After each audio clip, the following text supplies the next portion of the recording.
सभापती महोदय, आभारी आपला. असं आहे की कोकणातल्या सगळ्या प्रकल्पाबाबतीमध्ये हे असंच घडतंय की काय, म्हणजे आमचा हा जो आहे मुंबई गोवा 20 वर्ष, आमचा म्हणजे तुमचा पण या, तुम्ही पण या, सगळ्यांचा यावा कोकण आपलोच असा, आम्ही असंच सांगतो सगळ्यांना. आम्ही कुणाला नाही म्हणतच नाही. तुमच्याचकडे अडी आहे, आमच्याकडे नाही. आता समृद्धी महामार्ग 52,000 कोटीचा झाला, चांगला आहे.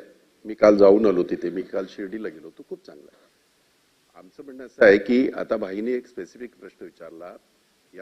हे बंदर आहे, हे ऐतिहासिक आहे. पहिली गोष्ट, अगदी छत्रपतींच्या काळापासून तिथून सगळी ये जा होत होती. ज्या कॉन्ट्रॅक्टरने हे काम केलं नाही असं तुम्ही उत्तरात सांगितलं, बरोबर आहे. मग ह्या असल्या लोकांवर आपण काय कारवाई करणार आहे? कारण पर्यायाने शासन बदनाम होत आहे, पर्यायाने वेळ जाते जेवढी या आहे तेवढी.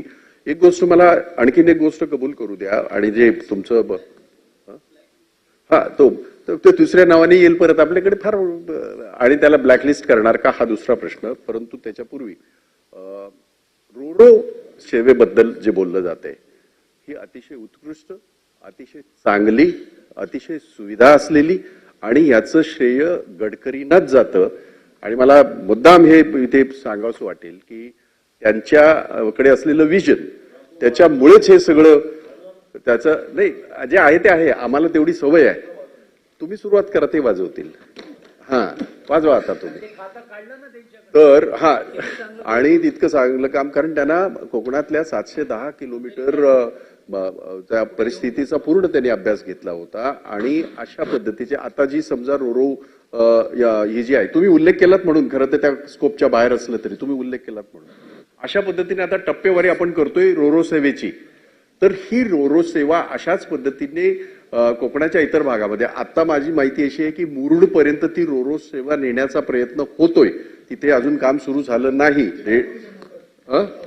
हो, त्यांची चालू आहे त्या याच्यामध्ये. तर रोरो सेवेची आजची स्थिती काय, ती कुठपर्यंत घेऊन जाणार? आणि त्याच्या अगोदर भाईंनी विचारलेला प्रश्न, ज्या कॉन्ट्रॅक्टरने शासनाला नामुष्की झाली, ज्याच्यामुळे तुम्ही त्याचं कॉन्ट्रॅक्टर बदललं, वेळेचं त्याच्यामध्ये सत्यानाश झाला, पैशाचा सत्यानाश झाला, त्याला ब्लॅकलिस्ट करणार का? आणि हे काम किती कालावधीमध्ये पूर्ण होईल रेवस बंदराचं?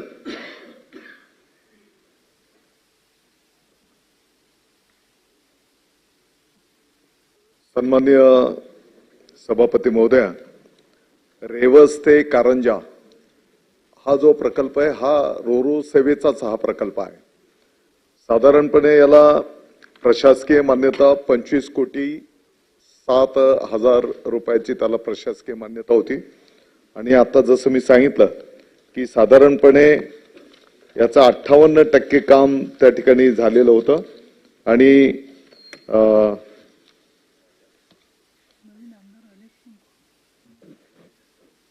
त्याच्यावर 13 कोटी रुपये खर्च झालेला आहे. ही वस्तुस्थिती आहे की ते आपल्याला अपेक्षित असलेल्या वेळेमध्ये पूर्ण करण्याच्या दृष्टिकोनातून ते धीम्या गतीने काम चालू असल्यामुळे त्या कंत्राटदाराला त्या ठिकाणी करारनामा त्याचा रद्द करण्यात आलेला आहे. आणि आता ही वस्तुस्थिती आहे की आता त्या प्रकल्पाची सुधारित प्रशासकीय मान्यता 37 कोटीची झालेली आहे. ही पण वस्तुस्थिती आहे. आणि म्हणून सदर ठेकेदाराचा करारनामा रद्द करण्यात आलेला आहे.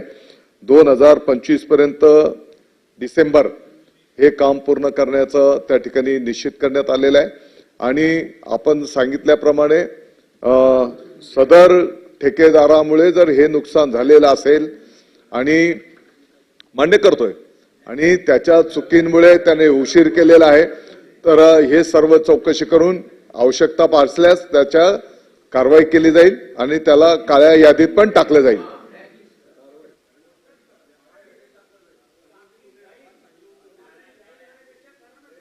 आपण मंत्री महोदय, आपण प्रामाणिकपणे आपण उत्तर देताय आणि ते खरं आहे. परंतु आता चौकशी कसली? तुम्ही त्याचं कॉन्ट्रॅक्टर रद्द केलं म्हणजेच तुमच्याकडे आहे ना, याची आणखीन काय चौकशी करणार आहे? आणि म्हणून आम्ही साधं म्हणणं आहे की असे लोक जे शासनाला बदनाम करतात, तुम्ही असाल आज, आम्ही उद्या असू, प्रश्न तिथेच राहतो नाही असणार आहे, त्याची काळजी काही करू नका. वाजवा वाजवा वाजवा. तर माझं म्हणणं असं आहे की ज्या गोष्टी आपल्या समोर सिद्ध झाल्यात की त्याच्यामुळे हे 13 कोटी सरकारचे वाढले ना, याच्यापेक्षा काय प्रूफ पाहिजे? मग त्याला तात्काळ आपण हे करणार का, ब्लॅकलिस्ट करणार का? आपण आपल्या उत्तरात सांगितलं चौकशी करून. ह्याच्यात काय चौकशी करायची? तुम्ही त्याचं कंत्राटच रद्द केलंय, मग त्याला ब्लॅकलिस्ट करा. भाई, या ठिकाणी कोणालाही पाठीशी घालण्याचा बिलकुल काही विषय नाही. म्हणजे हा विषय वेगळा असताना सुद्धा आपण सांगितल्याप्रमाणे याची ताबडतोबीने एक रेकॉर्डवर प्रक्रियेचा भाग म्हणून चौकशी करून त्याच्यावर कारवाई केली जाईल. ब्लॅकलिस्ट करण्याची आवश्यकता असेल, ब्लॅकलिस्ट सुद्धा केलं जाईल.